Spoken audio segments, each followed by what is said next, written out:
என்ன குழப்பவாதி ஆகினாலும் நிசத்தில் நிற்பது நான், சத்தியத்தில் நிற்பது நான், வெள்ள குதிரையில கணக்கெடுப்பது நான், இந்த பூமியில் அமர்ந்து உட்கார்ந்திருக்கிறது நான், இந்த நிலத்தில் பரிபூர்ணம் காண்பது நான், வாழ்வாதாரத்தில் பின்னோக்கி பரிபூர்ணமாக கண்டு போகும் ரதத்திலையும் உங்களோட வாழ்வாதாரத்திலையும் நான் சீரும் சிறப்பமாக இருக்கிற கண்ணீராகரத்துக்கு ஆளாக்கி நான் நிறுத்தவே மாட்டேன்.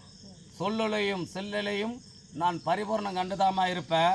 எத்தனையோ மனக்குழப்பம் வந்தாலும் மாங்கலையும் உறுதி, மாங்கலையும் நிச்சயம் பரிபூர்ணம் கண்டிருக்கும்.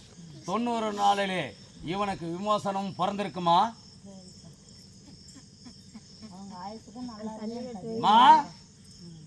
நான் கண்டறிய மாட்டேனா இல்லையா? இது உன்னோட பூமியா இல்லையா? உன் கண்ணீருக்கு நான் நாளாகி இந்த இடத்துல நின்றனா இல்லையா?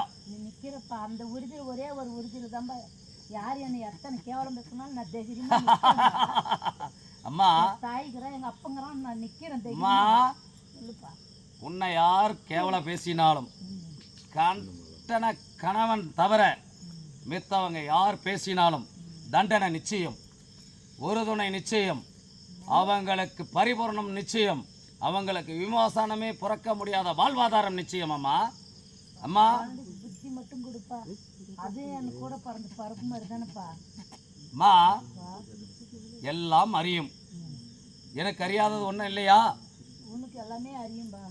அதுதாம்மா நான் உங்ககிட்ட மட்டும்தானப்பா என்னடி மனசுல இருக்கிற கஷ்டத்தெல்லாம் சொல்ல முடியும். 10 பேருக்கு முன்னாடி அந்த கஷ்டத்தெல்லாம் சொல்ல முடியுமாப்பா? அந்த துக்கத்தை நான் பட்ட முடியுமாப்பா? அம்மா சொல்லுப்பா. நீ எத்தனை மானிட பிறப்புக்கு முன்னால மனக்கூட்டுக்குள்ள வச்சிருந்தாலும் அந்த போகமே எனக்கு அறியுமா அறியாதா? அறியுதுப்பா, அதுக்கு தான்ப்பா நான் உங்ககிட்ட கேட்கறேன். உத்தரவாதத்துக்கு நான் தான் பரிபூர்ணத்துல கண்டு நான் தான் நின்று வரேன்னு சொல்லிட்டேனே. மல்லிகைப்பூ மனமணந்து இருக்குது நான் தான் சொல்லிட்டேனம்மா. எல்லாமே சொல்லிட்டுப்பா, எனக்கு எல்லாமே தெரியுதுப்பா, எல்லாமே எனக்கு அறியுதுப்பா. அந்த வார்த்தை வரும்போது கூட நான் உன்னதானப்பா என்னன்னு உனக்கு தெரியல. அவனுக்கு தண்டனை நிச்சயமா.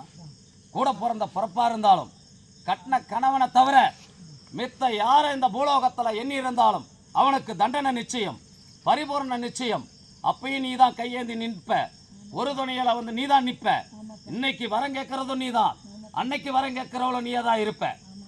பரிபூர்ணத்துல நான் சொல்லலதாமா நிற்பேன், செயலுக்கு நின்று பரிபூர்ணத்துல உன்னை சொச்சம் அடைஞ்சா அது என்ன சொச்சம் அடைஞ்சா கணக்கா இல்லையா? உன்னை அவமானப்படுத்தினா இல்லை என்ன அவமானம் அச்சப்படுத்தின கணக்கா இல்லையா? அந்த பருப்புக்கு என்னை விட்டு யாரும் தெரியலப்பா. அம்மா நம்புது என்ன கேவல பேசி பரிபூர்ணத்துல கண்டு என்ன அச்சப்படுத்துறாங்கன்னு நீ தான் நிக்கிற. அவனுக்கு புத்தியை கொடுக்கணும் நீ தான் நிக்கிற. நான் எந்த வரத்தமா கொடுக்கட்டும்? அந்த அழுக்கு புத்தி எடுத்துட்டு நல்ல வரமாவே அவனுக்கு கொடுப்பான். அவனும் நல்லா பழிக்கணும், நாங்களும் நல்லா பழிக்கணும்ப்பா.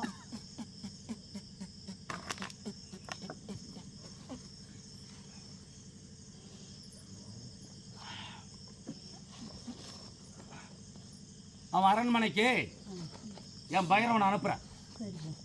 என் பைரவனை அனுப்பி அவனை ஒரு பிடிச்சு குறவழியை பிடிக்காம அங்கங்க கரண்டி விட்டு என் தேசத்துக்கு இழுத்துட்டு வந்து அவன் நாக்கு சுடலையில இருந்து நாக்கை கொஞ்சம் கடிச்சு துப்பி பரிபூர்ணத்துல கண்டுட்டு வரேன். சரியா? சந்தோஷமா? எப்பா சந்தோஷமா வாழு, மாளிகை அமையும். நீ இருக்கிற தேசத்திலேயே மாளிகை அமையும், நீ போகும் திசையிலையும் மாளிகை அமையும். அந்த அளவுக்கு உனக்கு பரிபூர்ணமாக கொடுத்து செல்வாந்தரத்தை கொடுத்து வரேன்டா. உன் பக்க பலமாவே ஒரு துணியா வந்து நிக்கிறேன்டா. இது சத்தியமா?